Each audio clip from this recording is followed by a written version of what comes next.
CRS26 is 7 months away.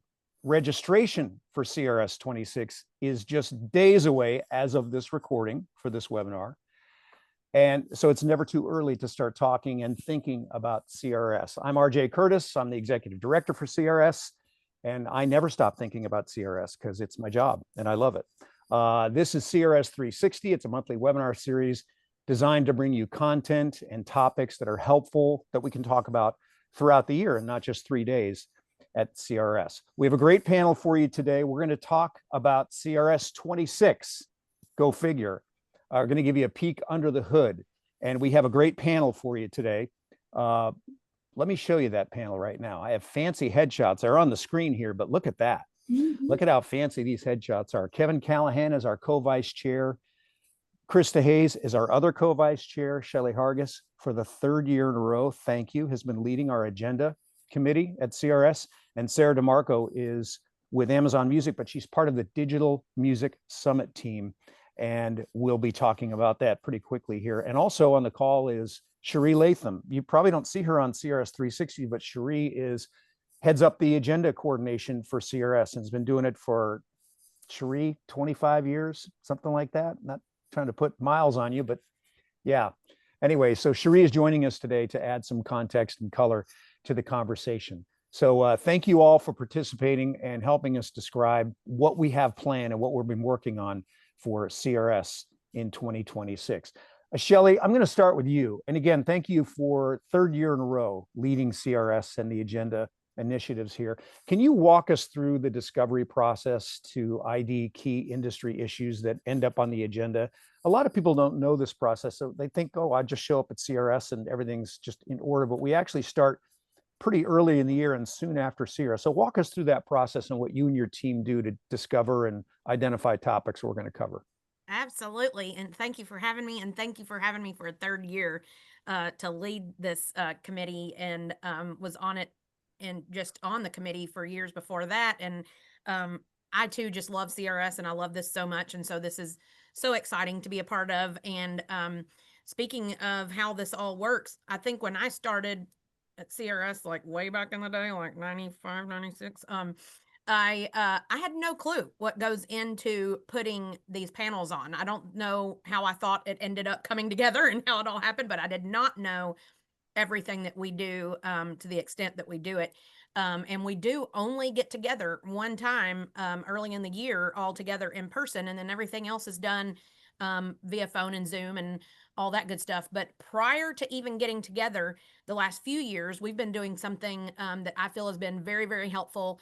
And it's not only reaching out to the board members, the CRB board members, but also Kevin and Krista and I have been reaching out to other peers in the industry and, tastemakers, if you will, like just people that come to CRS every year and asking them, what are the things that are pulsating with you right now? What are the hot topics? What are the things that we need to talk about throughout this next year or next year at CRS that, we need to put on the table, that would be things that we need to try to work through, things that we can learn, things that we can get better at. And we take all of those ideas and then we put those together with all the ideas that we got from the applications from people that applied to be on the agenda committee.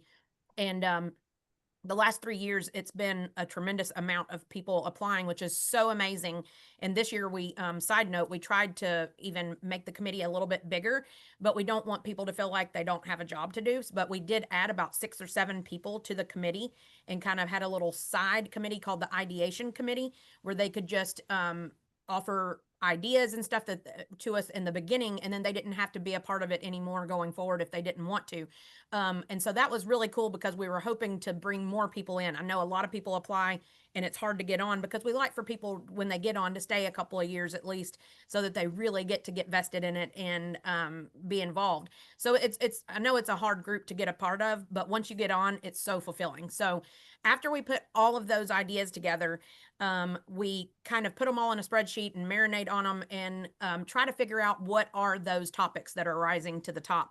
And each year it's kind of funny because we try to narrow it down to about 5 buckets, and they all rise to the top. At first, you've got this just a big bunch of ideas into this spreadsheet that I put together. And it's like, oh my gosh, how is this all gonna, fit together? But they all just kind of start coming together. And this year, sometimes the same topics rise again. You might see things that are, this was a super big topic last year and it's coming back again this year. And then sometimes there's new things. This year, one topic from last year did rise to the top again, and that was the sales and revenue bucket. And I think that's just, I mean, enough said, really, right? We're all trying to do more with less, especially in radio. So we're trying to figure out how can we figure out how to make more money. How can we come up with new ideas to make non-traditional revenue? How can everybody try to do more with less people, less resources, less tools? And so it's a big topic to discuss, and we're really excited about the panels we have in this one. I think what we really want people to understand right now going forward is that everyone is in sales. Like, just because you're a programmer, or just because you're a music director, just because you're a jock, just because, whatever you do, your job is, if it's not sales manager, it doesn't mean that you're not in sales. Everybody is in sales. So I think this one is going to be a very big bucket that will have some really great panels to attend, and hopefully a lot to glean from those panels to take back and try to help generate some revenue. After that, we had some different buckets rise to the top. One of them we're kind of calling innovation and efficiency. And I will say that this stemmed from conversations that really kind of talked a lot about consolidation. And I know that's a triggering word. It can tend to sound negative. And sometimes it is, and maybe that's something that does need to be talked about somewhere in some of these panels. But really, what we wanted to do with this bucket is to have conversations about people helping themselves to become more valuable for your company. How can you make yourself more valuable in a world of consolidation? And that's across the entire industry. How can you make yourself more valuable? How can you be more efficient in your job to alleviate some of the issues that a lot of these people have with growing a multitude of tasks, when you're trying to multitask and do so many different things, and trying to keep your job. What can you do to prove to your company that I need to be here? So that's a big bucket for sure. The next one we're calling resilience and storytelling. And again, this kind of stemmed from another triggering word, but I believe that mental health is a big deal these days, and that was where this one stemmed from. And it's from all kinds of things. A lot of the calls that a lot of the people we talked to this year, a lot was brought up about burnout, anxiety, stress levels, survivor's guilt, you name it. There's lots of things that fall into the mental health, and a lot of it is when you've got so much on your plate, how do you handle it all? So maybe some of the consolidation feeds into the mental health. But in this bucket, we want to give people lots of tools and resources and things that they can help themselves with those things. How can you help yourself with burnout? How can you help yourself be more efficient so that maybe it lowers your stress level? And we want to help people both in the leadership roles and in the non-leadership roles. Anything we can do to help people manage their people, and kind of teach their managers how they can be managed better too. But we really want to help people get through a lot of these mental health struggles, and we feel like it's such a big deal that we wanted it to be a bucket that we had this year. Our fourth bucket, it was kind of a really broad one, and we ended up calling it music discovery. A lot of things go into this bucket. It covers everything that you might glean from that title. How, discovering new music with radio, from the label side, from the streaming side. We have a lot of topics to showcase in this bucket, and I'm telling you, it's going to be a pretty interesting one. And there's some panels in this that are going to be some you don't want to miss panels. I'm hoping that all of our panels are going to be that way, but in this music discovery one, I think there's going to be some really hot topics that are discussed here, and how that radio can also be a music discovery tool, which I felt like that was something that was brought up in a lot of our calls. like not leaving it to streaming to discover that radio can also be that mechanism too. So this one is going to be a really, really cool bucket that has a lot of cool panels in it. And then our very last one was creating engaging talent to engage the listeners.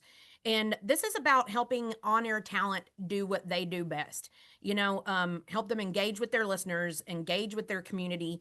How do the best ones do it? What are they doing? What things work best for them? We might showcase some of those people and get some highlights from them, some ideas and tools and tips and tricks from them. We just want to see what we can learn and give them some exciting things to take back and implement when they go on the air the next week.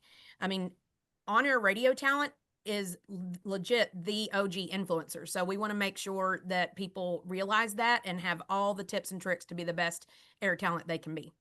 And I think that about sums it up.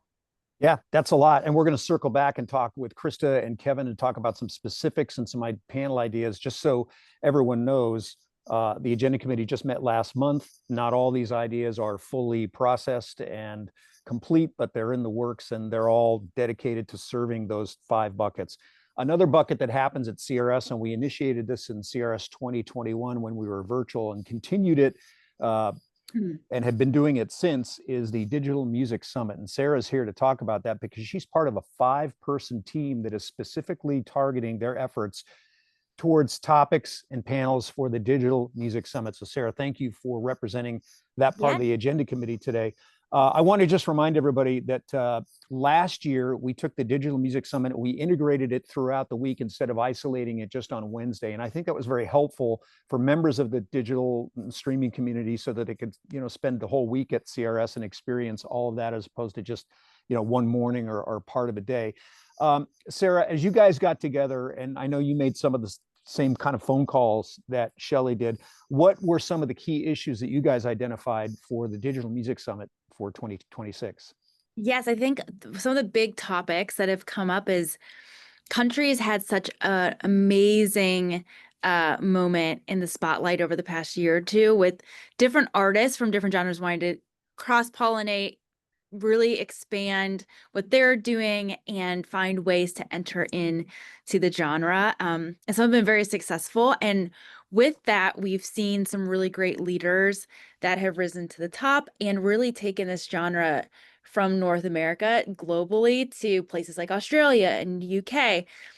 There were artists who could do that, but what we're seeing is the entry point and the barrier has changed, and we're getting a lot of lean in interest from these territories to be a part. So I think that's one thing that we wanted to make sure was incorporated into our conversations, was looking at things through a global lens and getting people excited and really educated on what opportunities are out there. Because, if you don't know how to navigate it, it can be a little overwhelming, but we're super excited to be able to share what we've seen work and what opportunity lies ahead for artists from developing all the way to that superstar level in the country space.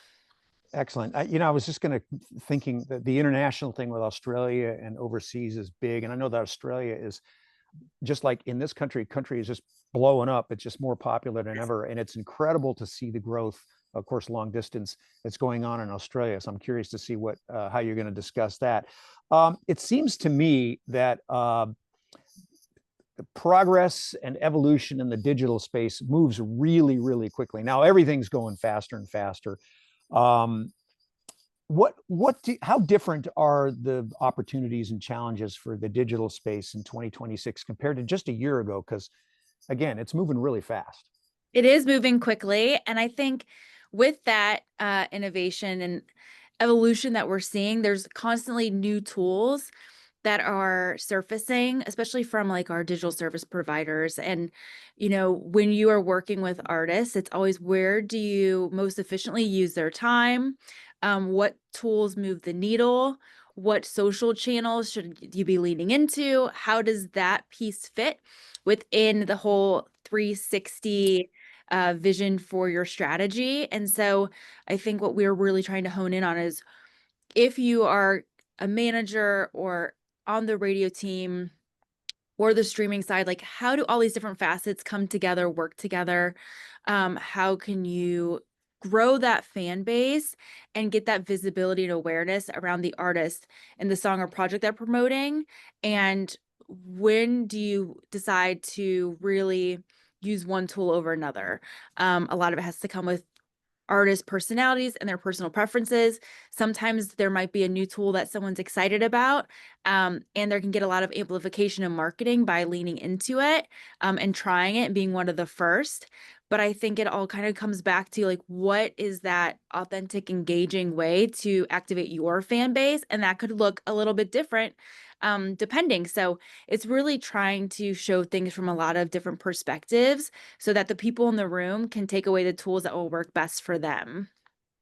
One of the things that I've been enjoying a lot over the past 2 years at CRS is the Digital Music Summit team's presentation of Cycle of a Song. This started a couple Yes. years ago. Shelley and Krista, your artist, Shelley Roll, was a big part of that. We had Ella Langley, we had Megan Maroney a couple years ago. Ella was last year, Tucker Wetmore.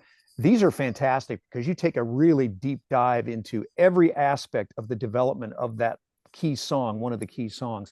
How does your team, how are you thinking about which songs and which artists to feature this year? Are there any kind of, we're taking a look under the hood here, a little sneak peek. Are there any songs that are festering or emerging right now? Again, we're 7 months out from CRS, so a lot of things can happen between now and then, but For sure. songs take a long time to develop now, maybe longer than they used to. What are some of the things that you might be looking at in terms of impactful songs this year? For sure. I think the exciting part of Cycle of a Song is that you can really see a panel of people coming and showing how they've been able to activate and work an artist. And a lot of it comes from a tiny spark or a vision, and then it grows up to being this really strong success that's penetrating and resonating in a lot of different pockets. So I think it's really fun, like you said, looking under that hood to see how those pieces worked and when that lever was pulled. I think the artists that we've talked about and mentioned the past couple years, they have a really great fan base and they know their audience and they build a really strong team that really understands what that artist is trying to accomplish. And so when those things come together, I think you definitely get some magic. And this completely takes you from like the very beginning to when that artist sometimes is even writing or when they have an idea or what triggered that vision into each step along the way to get them that like growth and momentum that you want to see. And so there's so many different artists, and like you said, there it is a little early and we haven't figured out um which ones we're going to be talking about this year, but I think a couple that come to mind, like Zach Top's one that we've definitely seen just continue to grow. He's a great example. He's in the indie space. And then we have artists like a Carter Faith who is growing, who has a project coming up. So, there's these artists who have just over the past, 12 to 18 months have gotten a lot of visibility and a lot of noise around them. So we're watching and seeing how that progresses. But I think that's the exciting part is you're seeing all these artists, sometimes for their first album or first number one, really getting that, visibility and that light shined on them. And then to be able to be a part of the industry and be able to hear from people who've been a part of that. And the artists themselves is really, really special. So, we've done this a couple of times, and I think we found some really great ways to have the conversation. So I'm really looking forward to putting together a couple of new things for this year. Yeah, I can't wait to see what you ultimately decide on. Again, it's 7 months away. So, and there's maybe a song festering out there that we're not thinking about Sure. right now. I think that the thing that impresses me so much about that session is just when you get, a bunch of people on that panel, it just demonstrates the collaborative effort that it takes. And I mean radio too. Radio's involved in that. We always have a radio person because that radio is a big part of that story. It's not just a isolated streaming story. It's the whole story of how the song got from the iteration of the idea of the song to being a hit and an impactful record. So obviously, Cycle of the Song. Sarah, I know, and again, all these are sort of in the laboratory stage right now, but is there any one concept or session that you particularly are excited about developing 7 months from now and what we'll see at CRS? Yes, I think, there's so much going on in the US and overseas. I think every year there's so many conversations of what tools are out there. How do we approach the conversation? What's radio looking for to find that magic? What's streaming? And how do all these teams come together and work And when you're in cycle or preparing for it, what's the cadence and pace, and how do you build a really great strategic plan? So we're just really hoping to touch on different facets of the industry and really help educate so that people realize it takes a village and every piece is important to really understand and put into the plan, and then really help amplify the music. So it's going to be really exciting. Great. Well, listen, I know that Sarah has to jump because she's got another call to do. So she's going to leave us in just a minute. But I just want to say thank you for representing the Digital Music Summit and some of the things that might be coming our way at CRS. And, you and your team of 4 others, I know you're thinking along a different kind of pathway than the standard CRS. And I think it's been a great addition to expose our attendees to that look. So thank you for all your work on that. Yes, thank you so much for having me, and super excited for all the great things to come. It's going to get better. It's going to get better. So Kevin, I want to circle back to the, yes, applause, standing ovation for Sarah, or sitting ovation, as it were. Kevin, I want to circle back to the process of just the initial reach out. When you first started making these phone calls, and I'm specifically from radio colleagues, you're high profile, you've been in the business a long time, a lot of different markets. Everyone knows you. So I'm guessing that when you got on the phone with the radio guys, you could have a real heart to heart and get the real, inside honest scoop from these guys. Absolutely. What can you share any feedback that was surprising to you, or was like, yeah, I knew that was coming? Start with surprising. So surprising from, others in radio, not so many surprises, right? I mean, it doesn't matter if you work for one of those companies that's more centrally programmed or even local facing like we are. A lot of the same challenges. We're kind of in the same boat rowing together. The challenges seem to be similar of fewer people and trying to get things done. So the real surprise for me came from when I was talking to label and management, where ultimately they said radio is leaving a ton of money on the table. And as we have all these revenue conversations, one even pointed to a marketing team that an artist has, and did some teasing of some of the things they have coming up as part of their tour and how that brings in revenue for the artist. And it's all things that radio can do. And it had me really thinking, we've kind of stepped back in that. Radio used to be that medium. We used to do things like product placement and whatever you called it back then, but we'd always do that kind of thing. And then we'd also take advantage of the talent. And it's almost like the talent has somewhat taken a bit of a back seat, where it's time to put them in the forefront again. I mean, if you read any trade and the articles about talent and their importance right now, I don't think there's probably been a more important time for talent, regardless of how that comes across in your radio station or where it comes from. There are a lot of revenue streams that we're just not tapping into. And, that was the biggest surprise for me. And I'm anxious to find out, some more things as we go through this process of how we might bring some things back to our radio stations that, show business is doing, because that's us too. We're show business. Yeah. Amen. You mentioned some of the trade stuff that's out there. And I feel like in the last few weeks, Kevin, I've seen so many people write about the importance of talent and content and localism from our on-air personalities in radio. J.R. Schumann published something yesterday on LinkedIn. I thought it was a really good article about like leaning into and like, let's get back to, personality radio. Barrett Media posted a long story the other day. And then if you read Fred Jacobs on any day of the week, his blog is fantastic. And if you're out there watching this and you don't read Fred Jacobs every day, I think that you should. But all of them, Fred Jacobs on a continuing basis, but all of them recently have been really leaning into this idea that we need to get back to that. And Kevin, I think, and not to get ahead of ourselves here, but it feels like in a time when radio has that opportunity to lean back into and focus on personality radio, it might get harder. It goes back to Shelley's conversation about the one bucket item where doing more with less. There are fewer personalities at any given local radio station. Not put you on the spot, but that seems to be a very big challenge. If we want to lean back into personality radio and content, how are we going to do that with fewer people? Maybe this is something we can talk about at CRS, but top of mind for you, what are your thoughts?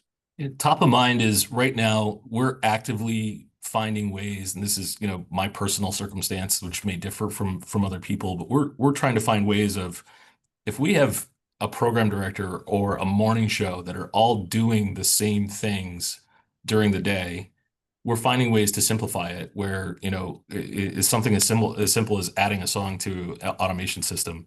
Why do we have to add it multiple times? The technology is there now for us to add the song once and then spread it out to all the formats wherever they need to go. And we're looking for as many of those things as we can to put more time back in people's days, because ultimately, I think it really boils down to content, and you have to have time to experience things as well as time to then create the content.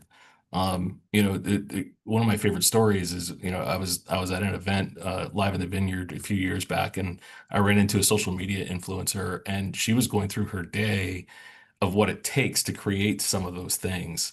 And the fact that a 5-minute video could take as many as 3 days to create through all the processes. So, I'm trying to put as much time back in these guys' days as I can. I'm also trying to learn as much as I can about them so that we can create some of these things into content. There's a lot that goes into it, but I've always been an advocate for talent. I love morning shows. I love air talent. Um, I'm trying to find more ways to put tools in their hands where they can do more. Because I don't have a morning show that has a producer. If there's a producer, they're also the co-host. So it's not like we have those assets. So how do we still get all those things done? I have a very important role of a producer. I mean, I just came from a situation when I was with Odyssey where we had a fantastic producer as part of our morning show, and she was instrumental in making that show look good. Not that they needed help; they were a great show, but just seeing that role and how important it is for amplifying what air talent does, and now finding ways to do that. So I'm looking for a lot of resources. I'm experimenting with a lot of things that are out there. RJ, I even told you the story of how we used AI recently in one of the radio stations where, we needed a promo for Morgan Wallen. And, we were just looking for something fun, and we were just throwing ideas around in a staff meeting, which is something that every staff needs to do. If you're a staff of 2 or more, you need to have ideation sessions. It's absolutely imperative. The best ideas come out from being ridiculous and sometimes a few beers. But we wound up doing a promo where we converted Morgan Wallen songs into organ, and we did Morgan's organ. And it sounds filthy, but it's not. Uh, and we were able to use AI. It wouldn't do the process for us, but it did all the research to tell us how to convert the songs into a MIDI file, and then use a virtual organ instrument to convert them. And then we had a full week of that stuff. And I think the staff had a lot of fun executing it. But AI saved us hours in research. There's probably people who will watch this who are like, "Oh, I know how to do that," but I didn't, and the staff didn't. So the research that was done saved us a ton of time. And I think that's where we're looking to use AI. I don't really think it's there for some of the things that people are using it for in terms of, air talent, and that I don't know if it's there yet, but it can certainly help you build workflow. And that's what we're using it for, and saving some time. And I'm looking for every avenue of that I can, just because, as much as, we have I'm impressed by the number of people that we have locally, but that's what we do. But we don't have a big central team. We don't have people to help us with our websites. We don't have people to update our apps and those kinds of things. That all happens local. So we have a lot of people local facing, but I need to put more time back in their day so they can go out and they can be at the fairs and the concerts and, all the things that are happening, especially during the summer, because in February here, no one wants to go out. Right, right. Well, thanks, Kevin. Yeah. Krista, you're on the label side right now, but you have a deep marketing and promotion background from radio. So just very quickly, just so people get to know you a little bit, any surprises for you, the difference between being on the label side and coming from the radio side? Thank you, RJ. Yeah, I mean, I have experienced plenty of learning curves transitioning to the label side here at BBR. And I appreciate the wisdom and knowledge that I've retained over the last year and a half since I left Cumulus Nashville. But the biggest surprise is balancing my innate radio mindset with my developing label mindset. I still have a super deep priority to our radio partners and making sure that their needs are met. But now I have the added responsibility of ensuring that our artists feel safe and they're supported and they're prioritized. So it has been a transition, but my background in radio, from producing syndicated radio shows to being on the air to promotions to leading stations and events and digital sales, and my radio experience has really brought a different perspective here. And I just look at things from a different lens, and I try to incorporate and help as much as I can. But I do totally understand the pressures and needs on both sides. And my goal now is to just kind of act like a bridge between radio and label and kind of alleviate some of those pressures. So I now have kind of a new aspiration to just find opportunities and create opportunities where both the radio stations and our artists just feel valued and like everybody's coming out on top and winning. So yeah, I kind of really like it a lot. Yeah, it's eye-opening to go from one part of it and then just to just the complete other side. It's always Super educational. fact. Helps Yes. you grow a lot. So efficiency and reduction in force continues in our business. And now, as Shelley referred to earlier, it's a little more what's been going on in radio for a long, long time, but now the labels seem to be experiencing that, or at least on a higher profile level. Now that labels are experiencing that, can you give me a 1 to 5 score, and 5 being the, you know, DEFCON 5 red alert level, the degree of anxiety and fear from people who are in that position, who believe they need to make a career decision, and how can we help them at CRS Totally. process This is that? a Yeah. great question. If I had to give it a number, I would say a solid 3. There's definitely anxiety. We all see the shifts on both the radio and the label sides, even streaming as well. But I also feel and see a lot of resilience. Like, people are adapting, being resourceful, figuring out how to stay valuable and relevant in such a changing industry. And the perfect real life example of this is I actually have a really good friend. Her name is Jackie Stevens, and she was let go almost a year ago from producing a syndicated radio show. And even before that, she's consistently been in the radio space. And she's also worked for a record label as well. And just fast forward to last week, she had a jam-packed grand opening for her creator studio for musicians to create content in a super vibey, super colorful, very high-tech setting right in the heart of Nashville. And I remember back last year, she did face a lot of fear and anxiety after getting let go, but she didn't stay there long at all. She immediately pivoted and started something new and fresh. And it's just exciting. She created something that our industry actually needed. And this is just a really good example of how people can pivot and utilize their acquired and natural skill set to bounce back after a career shift. So where we can really help is just by continuing to just equip people with the tools to evolve, whether that's panels on new tech like AI, or creative ways to like scale without losing quality, or even conversations like around mental health and navigating career pivots. I think that's so important. And we're already doing that, and we're just 10xing it every single year. So I think just simply giving people both the skill set and the confidence to adapt is really the best way that we can support them.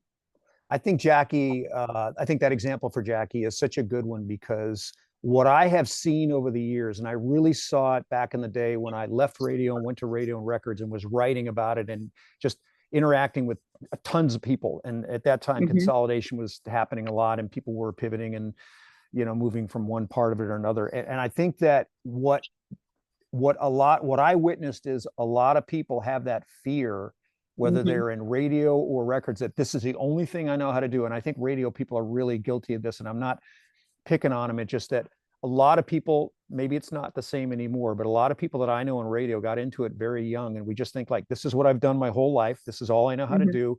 And that's it. I got to get another radio job. And I think what people like Jackie and other people I've met have discovered, that when you go to this other job, whatever that is, you discover that, and I'm talking radio because I'm a little biased, I'm from radio, it prepares you. You are good at a lot of things. You're That's good right. at a lot of things. That's You can right. you can do big things. You can do hard things, right? Preach. And, Yes, RJ. so I was very happy to see that for Jackie. And fun fact, Jackie was an intern for us when I was at KZLA I can back see in the that. day. So I remember her when she was just very, very young and getting started. And she had I the love fire that. even then. So Shelley, coming back to you, your entire career has been on the label side.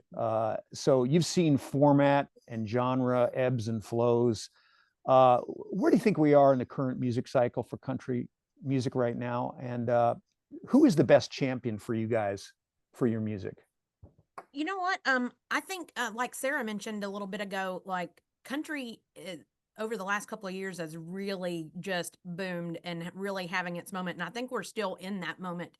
And I don't think I could say, and I'm not trying to be, politically correct or anything, but I don't think I can say that one is a better champion than the other. Because what we've seen, especially for songs and artists to truly grow and hit their biggest potential or become the biggest hit they could possibly be, we need both sides. We need all things and everything clicking on all cylinders. And so I think what might, some people may think that like streaming, because we want to see the streaming numbers and you want to be able to take that back to radio and give them the metrics of what's happening, so that that's easier for them to maybe want to then play with having so few spots to on a playlist to put something.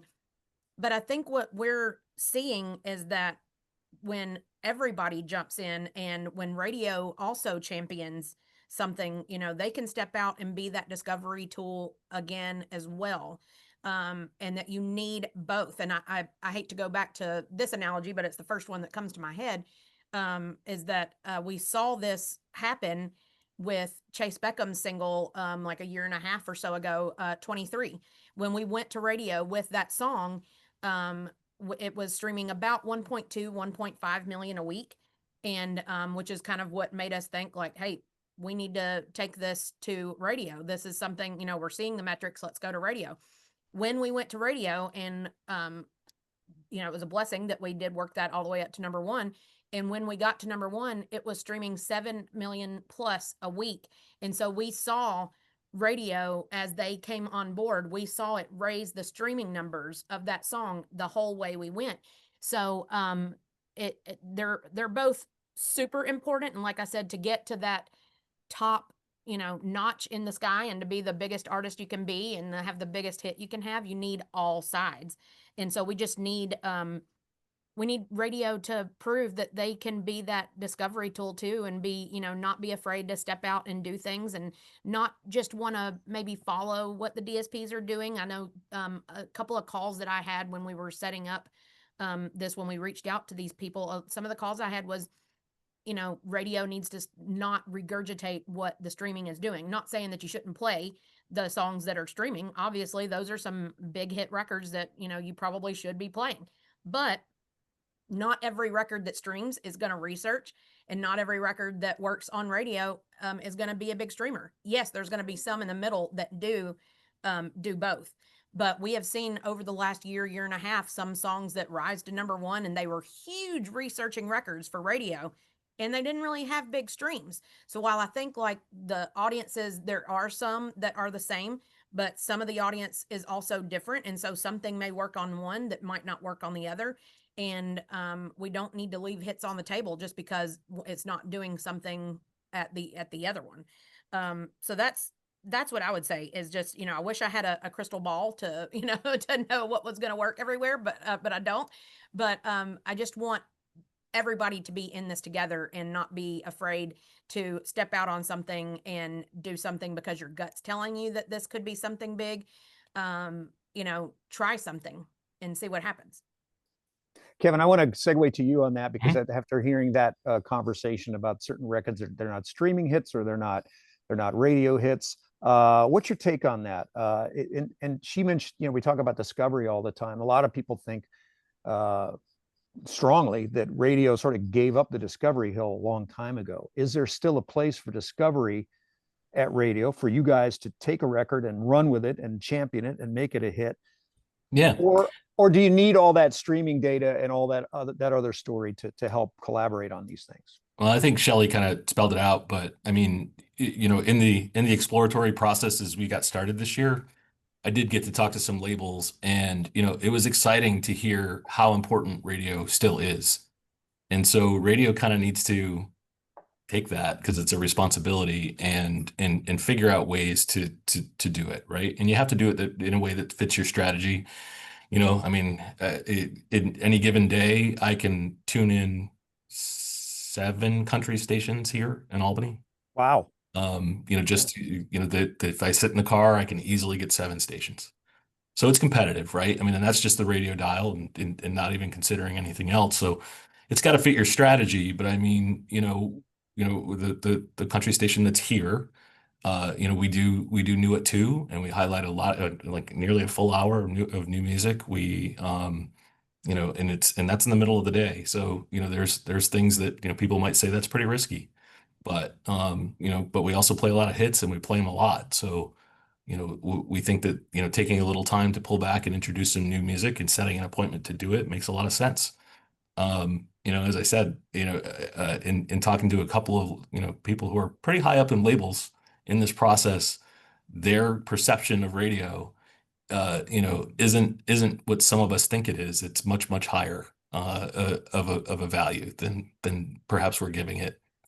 And that's, I say we're our own worst enemy in this medium sometimes. And as you hear other people from artists and marketing and labels saying radio is leaving money on the table, we need to wake up to that. We need to wake up to new music discovery.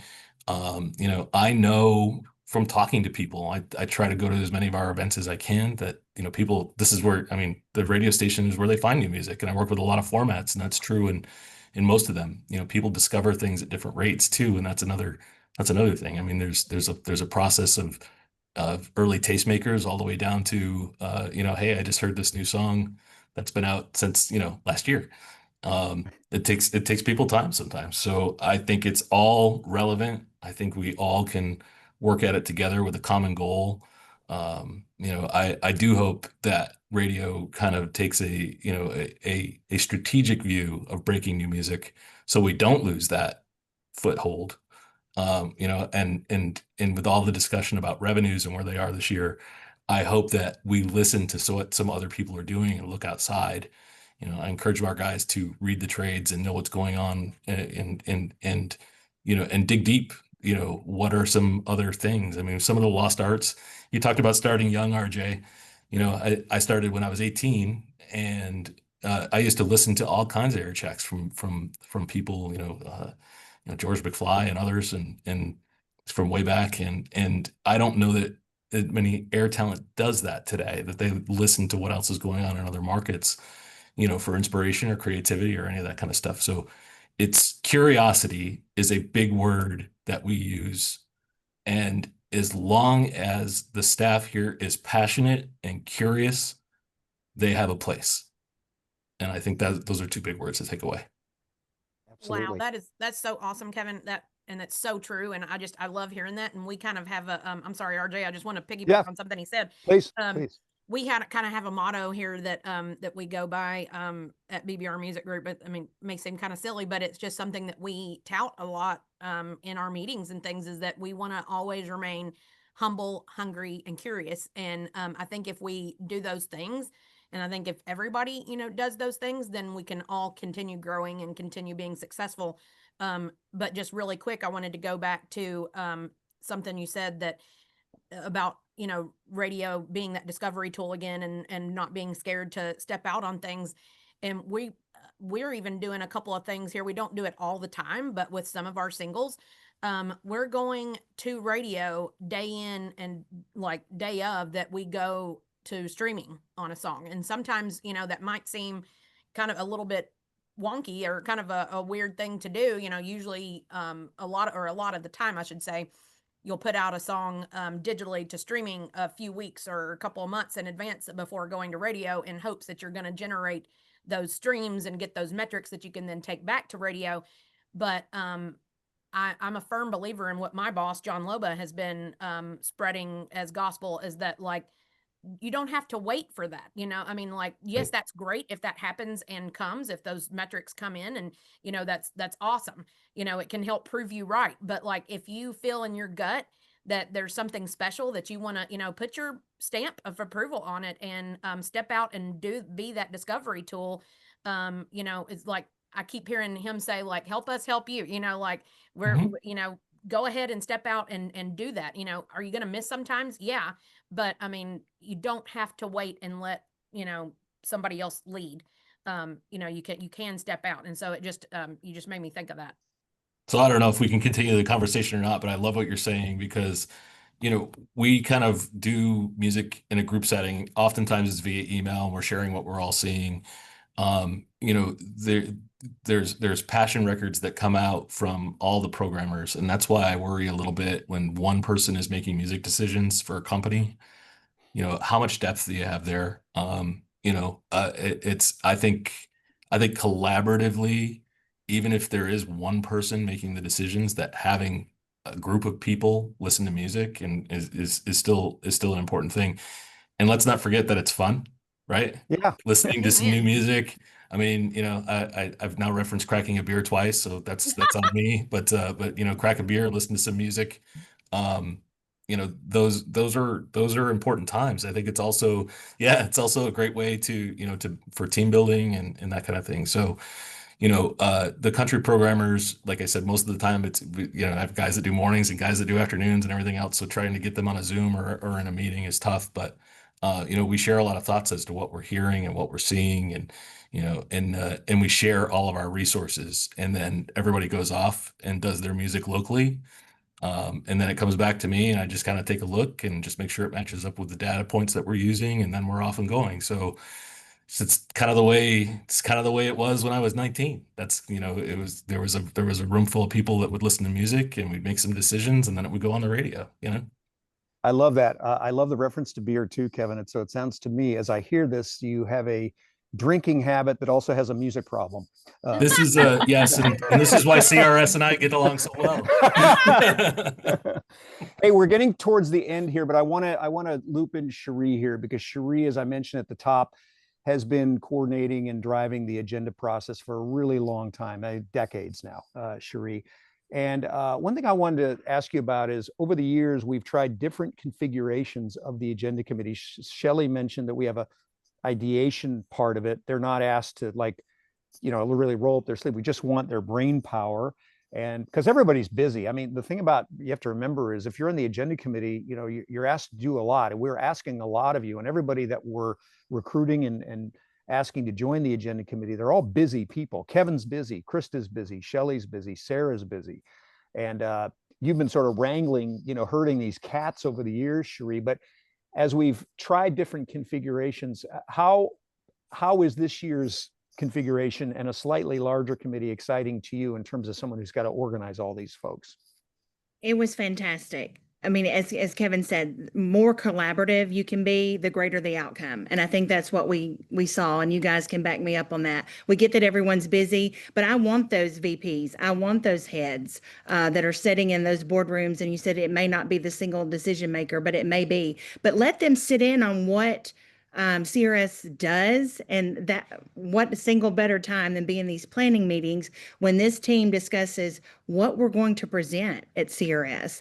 And we've always said, hey guys, the agenda's the real reason the boss signs that POA, right? If we still do those. But yeah, to get that collaborative feel at the level we were able to get this year, and not that we haven't in the past had the VPs and some label heads, but it was great to step out and just see what we could do to bring again a collaborative effort, the brainstorming of these folks.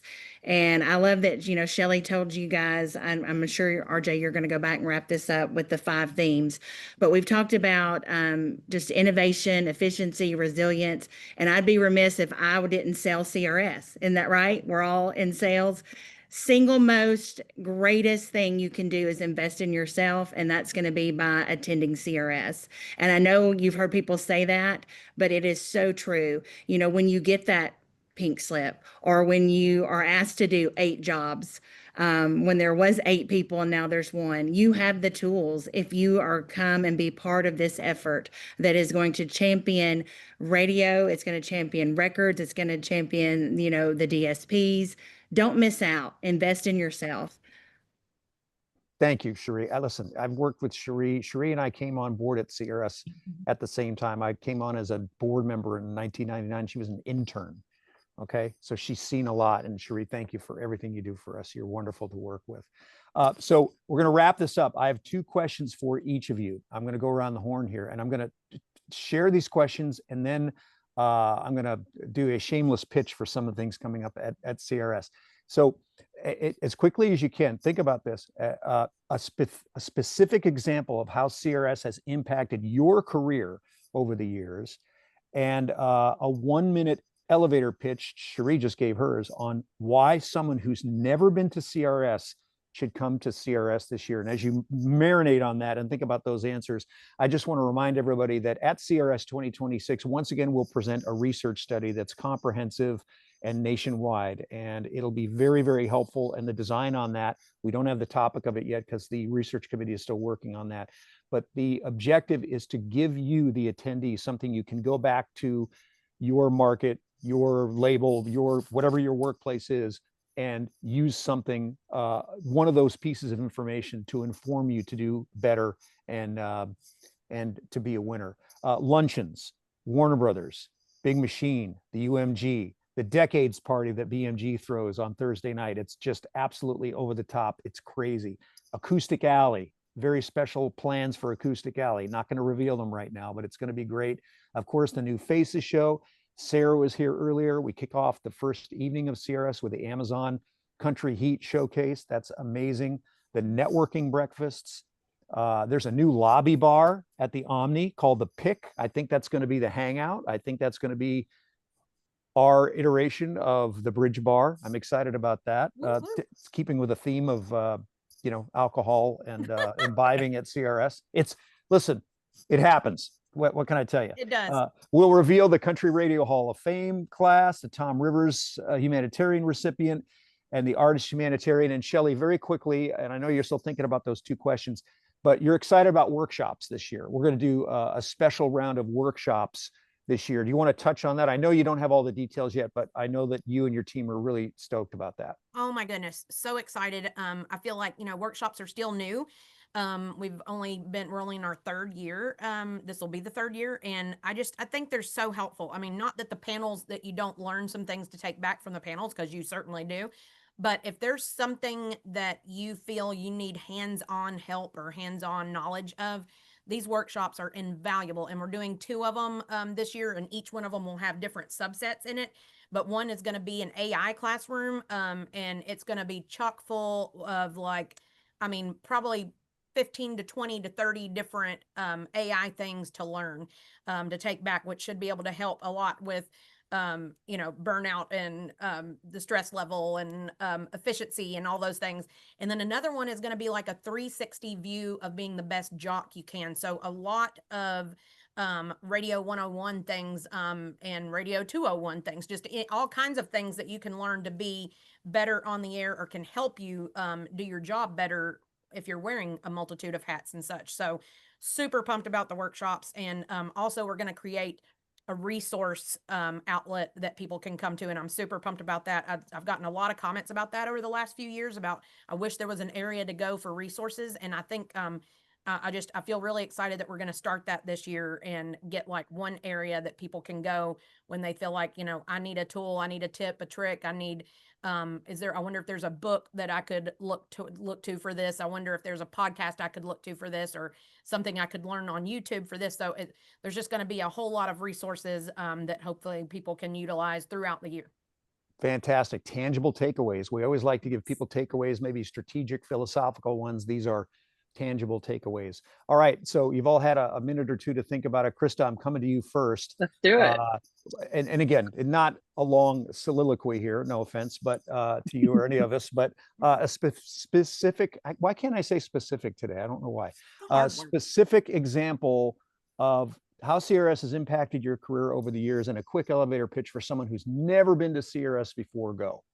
Sure. CRS, before I went, I loved country, but when I went, I had an affinity and appreciation for it that I didn't even know was inside of me. Just the people, the resources, the information, the atmosphere, the energy, the networking, it's priceless. It really is priceless. So on top of realizing that I wanted to transition out of working my current job into another one, I was able to just meet my now boss, who is brilliant, and I love her, and I think she's awesome. 90-second pitch. CRS is where the entire country music industry comes together. Radio, label, streaming, sales, promotions, artists, innovators, and dreamers. It's a place to learn from the top minds and discover new tools and trends and see what's next for the format. Beyond panels, it's about networking, mentorship, firsthand experiences with people shaping this business in the moment. And you'll leave inspired with actionable ideas, new connections, and just a clear sense of where country music is headed. So if you've never been, 2026 is the event that will get you ahead of the curve for sure. Terrific, Kevin. Same with you. A specific, and I use that word again so I could pronounce it correctly, a specific example of how it's impacted your career. And you've been to CRS many, many times over the years. So I'm curious about that and then and the 30-second, 60-second elevator pitch. I have, and you and Sharia both said something to me that stuck with me, is that I'm a real pain in the ass. As soon as CRS is over, in a good way. Yeah, in a good way of bugging you guys for the takeaways, right? Yeah. You know, we brought a handful of people from the company with us last year. You know, they still are talking about some of the things that they learned, right? So we get to see a lot of up and comers in terms of music. We get to hear a lot of new music from stars. We get to network. We get to learn. We have actionable items, perhaps one of the most important things to go back in the day or second that you land back at home or drive. You have things that you can implement, and it is why I am, you know, I endorse this thing like crazy, because there has not been a year where I haven't taken something back, put into action, evolved it even further, whatever it is, right?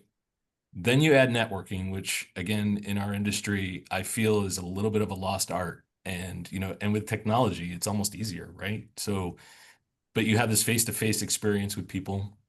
You know, I've known Shelly for a long time, you know, and Krista for a few years, and they're friends, right? So we get to see friends.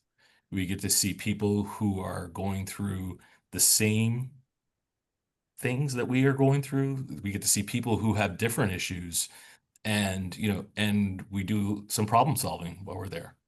And I think that's ultimately, you know, why my company supports me in doing it, is that, you know, we're doing some problem solving. And, you know, if anybody feels like they have enough revenue, please call me. You know, I would like to know exactly how you do that, because that seems to be the number one thing that we hear, especially, you know, at the, you know, with my new fancy title, we get to hear a lot about revenue. In fact, that call's coming up here in just a few minutes. You know, I think the takeaways are extremely important. The networking is extremely important, and being able to hang out with friends. Amen. Shelley, how about you? Well, I don't want to, I feel like Krista and Kevin have both said some of the exact same things I was going to say, and I don't want to harp on those, but I would say making meaningful connections with people is like such a big deal at CRS. It's something different than any, I feel like any other format has too. You know, there have been some other I guess you could say seminars in other formats or other things before, but I just don't feel like, and I've been to some of them, but I don't feel like it has the feeling and the experience that we have at CRS. And I've been going to it since 1995. And one of the things I want to say is, you know, my first one was as an intern with Epic Records back in the day. And not to say this was the only thing that got me my job, but it certainly helped. I feel like that I helped them navigate CRS and all the things, and as an intern, and, you know, I end up getting hired. And then now it's led me to even being a part of CRS in a deeper manner, you know, that I just love this. It fulfills me to be a part of this. So that's one of the things, is how it's shaped me, because I just love it so much. But on top of the networking and the making meaningful connections, because you can do that in between panels, after hours, all the things. We even have the mentoring breakfasts and stuff, like you said, that are absolutely amazing. But I just want to say that don't forget about the connections you make in the after hours. Yes, they're fun, and, you know, the alcohol may be flowing and it's all fun and games, but you can make some meaningful connections there too. And you see so many things that you may not see somewhere else. I'll never forget back in the day at Opryland, you know, the Pickin' Parlor was absolutely amazing. I mean, George Strait and Leanne Womack just plopping down with guitars and playing there. And then fast forward to moving to the Renaissance and moving downtown, and we used to throw our annual event, the Epic Alley Rally. And I mean, we had all of our artists play, and it was just something that you don't see anywhere else. And then Tanya Tucker crashed it, and that was cool too. And then fast forward to, you know, like, I guess later days. And I remember that I'll never forget the first time I saw Eric Church perform at a CRS luncheon. That was, they introduced him at that CRS. And when he performed Lightning all by himself on a guitar, I mean, goosebump central. And I just fell in love with him. And he was just first introduced at CRS. And then fast forward to us launching Jason Aldean, and my boss, John Loba, making, you know, fun of himself saying Aldean wrong, calling him Aldean. But I remember that particular event of launching Jason and seeing the room react and knowing that, oh my gosh, we're a little bitty indie label, but we've got something super special, and this guy is going to be a big star. I mean, there's moments you can't get anywhere. So it's the best 3 days you could possibly do, the best money you could spend. It's just magical. So please come. Yeah, absolutely. Big moments for me. Jelly and Eric Church last year. Incredible conversation.